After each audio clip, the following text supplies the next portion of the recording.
Жил бүрийн 5 дугаар сарын 9-нд Ялалтын баярыг Орсын ард түмэнд тэмдэглэн өнгөрүүлдэг. Үүнийг тохиолдуулан зайсан дахь Монгол зөвлөлтийн дайчин нөхөрлөлийн хөшөөнд цэцэг өргөх ёслолын арга хэмжээг зохион байгууллаа. Энэхүү арга хэмжээнд Батлан хамгаалах яам, Орос албаны улсын элчин сайдын яамныхан болон бусад холбогдох албаны хүмүүс оролцлоо. Өнөөдөр түүхэн хүн төрлөختний түүхийн хуудаснаа Ялалтын баяр хэмээн тэмдэглэгдсэн өдрөө 1941 оны 6 дугаар сарын 22-нд зөвлөлт толгойд улсад Гитлерийн Герман гинэт цөмрөн халдсан нь Монгол ард түмний эрх чөлөөд сор тогтнол хувь зайтай ч холбоотой байсан. Иймээс дэлхийн 2 дугаар дан эхэлсэн тэр өдрөөс тухайн үеийн Монгол улсын удирдлага Германы фашистууд халдан довтлсныг эрс эсэргүүцэж Орос ах нартаа туслах уриалга гаргасан байдаг. Энэхүү түүхэн өдрийг тохиолдуулан Батлан хамгаалахын яам, гадаад хэргийн яам, Оросын албаны улсын элчин сайдын яамныхан болон Оросын ард түмэн зөвлөлтийн дайчдын цэцэг өргөн хүндэтгэл үзүүллээ. Энэхүү дэлхийн хүн төрлөختөнд учирс их томоохон сорилт байсан. Дэлхийн олон их гүрдэнд оролцсон дэлхийн томоохон дайн. Монгол улсын холбоотой ялсан. Энэ дайны үр дүнд Монгол улсын өнөөгийн тусгаар тогтнол их гүрнүүдээр хүлээн зөвшөөрөгдөж тэр дэлхийн 2 дугаар дайнд ялсан их гүрнүүдийн зөвшөөрлөлийн үр дүнд Монгол улсын тусгаар тогтнол баталгаажсан байна. Тэр утгаараа энэ бол Монгол улсад бол туйлын ач холбогдолтой ийм үйл явдал болсон. Юуны өмнө энэ дайчдынхаа алдрыг мөнхжүүлсэн энэ хөшөө дурсгалдаа бид хүндэтгэл үзүүлж байна. Энийгээ дагсан одоо сургалтын, сурталчилгааны арга хэмжээнүүд бүх зэрэг анги салбар хүрээнүүдэд үйл ажиллагаа зохиог байгуулж байна.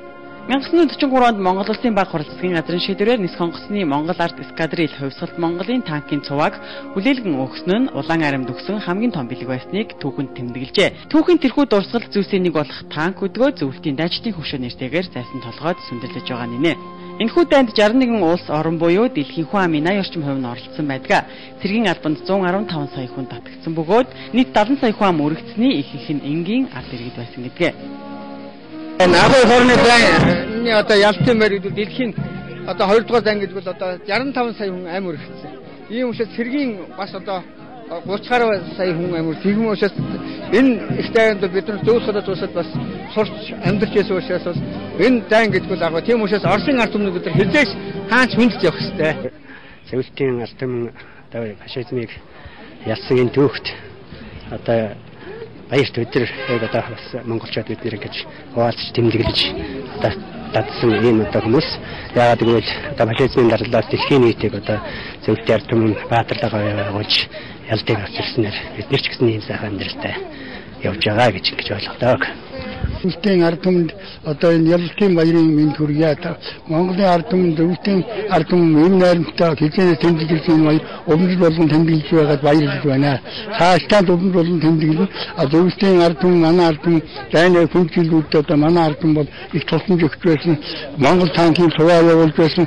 Хүнс янз бүрийн бараа идэг одоо хүнсний болон янз бүрийн эд материал дулаан хувцаар хангаж байсан. Ингээд зөвлөлтийн ард түмэнд бид нэр үргэлж баярлаж байдаг. Манайд их тусалж байдаг. Энэ хоёр хүнд харуулж агсаж үлээвэр найрал хөгжим хоёр улсын төрийн дуулалыг гიშгэлүүлсэн. Мөн зөвлөлт толгойд улсын 4 удаагийн баатар бүгд найрамдах Монгол улсын баатар маршал Жөөхөгийн хөшөөнд цэцэг өргөсөн юм а.